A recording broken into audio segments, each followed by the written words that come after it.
자, 어제 여권에 두 가지 일이 있었습니다. 문가리가 송영길을 청와대에 불러가지고 오찬을 했습니다. 대표 선출 이틀 만이죠. 그러면서 선거 때 일을 잊고 당이 화합을 해라 이렇게 말을 했습니다.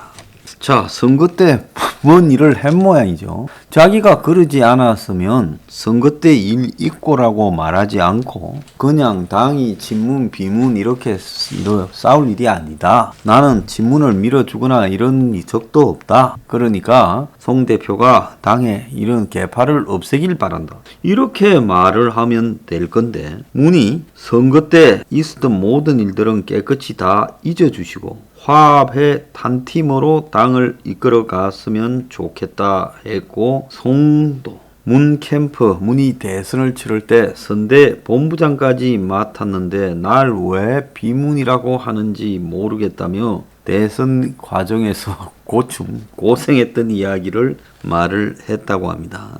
자, 문가리가 송을 불러다가 밥을 먹이면서 달랜 형식인데요. 이 문제 하나에 문가리가 앞으로 당할 그리고 헤쳐나갈 숱한 난관들이 다 담겨 있다고 봅니다. 자, 문은 송이 2017년 대선에서 선대 본부장으로 화합의 리더십으로 원팀을 이뤄낸 역량이 있는 분인 만큼 민주당을 화합으로 잘 이끌 것으로 본다. 그리고 송도 부동산 백신을 최우선 과제로 해서 지금 대통령과 지속적으로 논의해 당정이 대책을 마련하겠다. 이렇게 말했다고 합니다. 그러니까 올바른 방향이다. 힘을 합쳐서 나가자 말을 했대요. 자, 그런데 친문이 대선 경선 연기론을 띄웠습니다. 제가 친문이 대선을 갖다가 11월 정도로 연기할 거라고 하지 않았습니까? 이재명 입장에서는 빨리 대선 후보가 되는 게 낫고 지금 하면 본인이 될 가능성이 있죠. 그런데 친문들은 대선 경선을 연기시켜 놓고 그 사이에 개헌을 시도한다든지 아니면 또 다른 지금 이재명 제거와 다른 사람을 미는 행동을 할 거다. 그래서 친문이 9월 경선은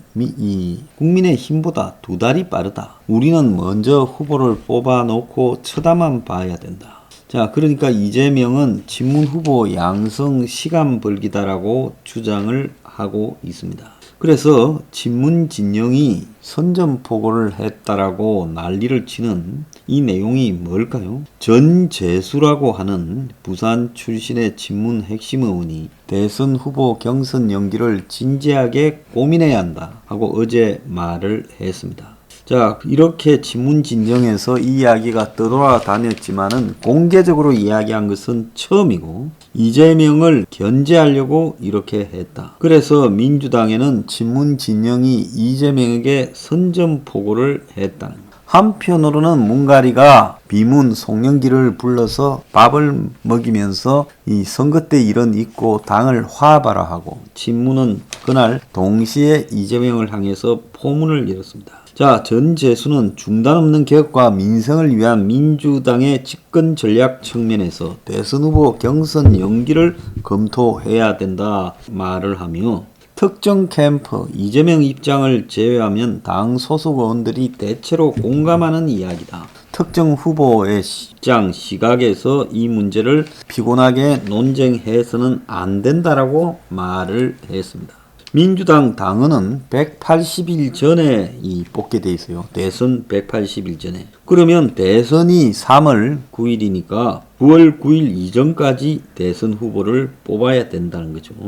그래서 국민의힘보다 두 달 빠른 시점인데 전재수는 이 점을 들어서 우리가 먼저 뽑아놓고 기다리는 것은 좋지 않다. 적절한 대선 후보 확정 시점은 3천만 명이 백신을 접종하고 집단 면역이 가시권에 들었을 때 집단 면역 대도 안 할 건데 이런 헛소리를 하고 있습니다. 그래서 내가 집단 면역이라는 것은 대선용이라고 말하지 않았습니까? 그래서 그 11월 이후에 하자라고 이야기를 하고 있고 이낙연, 정세균도 대선 경선 연기 필요성에 대해서 지금 아무 말을 하지 않고 있지만은 사실상 동의를 하는 입장인 겁니다. 그래서 이 박영선을 먼저 지난 서울시장 선거 때 뽑아놓고 나중에 뒤늦게 후보가 되는 과정에서 야당에서 단일화가 돼버렸고 안철수 오세훈이 그래서 당했다. 뭐 그런 걸 반복하지 말자라고 이야기를 한 건데요.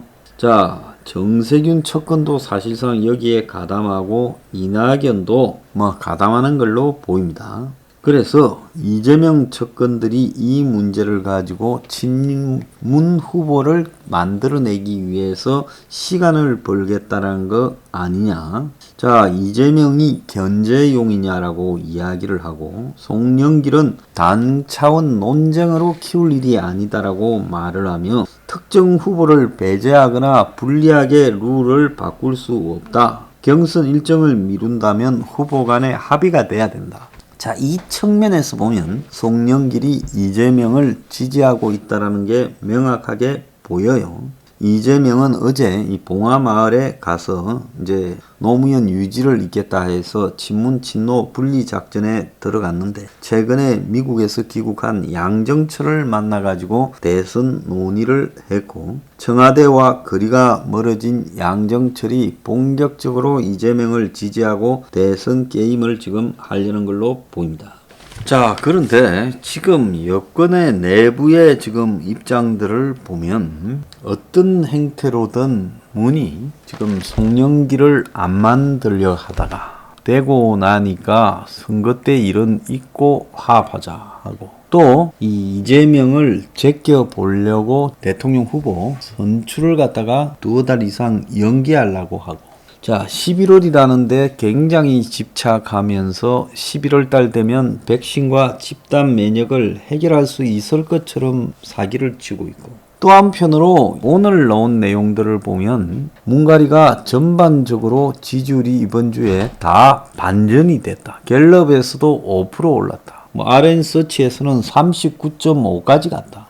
아무런 코로나고 방역이고 백신이고 경제고 뭐 토인이고 또 더 나아가서 한미 관계고 문이 점수를 딸 데가 없습니다. 뭐 인사에서 보면 지금 총리부터 장관까지 개판 5분 전이고 그렇다고 반성을 합니까? 그런데 지지가 올라간다고 또 털고 있습니다. 자, 이런 상황으로 자기들이 조작해서 끌고 가는 형태의 이 판에 대한 미련을 버리지 못하고 있다는 거예요. 간혹 가다가 선거는 우리 마음대로 안 되지만 정치 공작은 대체로 우리가 해결하고 있다. 자, 요즘 보면 윤석열이 슬금슬금 지지율이 떨어지고 있고 조금씩 지금 4개의 공동 여론조사나 갤럽에서는 이재명이한테 뒤지고 있습니다. 물론 1대1로 붙으면 현재 분위기로서 윤석열이 정권 심판을 바라는 국민의 염원을 등에 업고 우세하게 나오지요.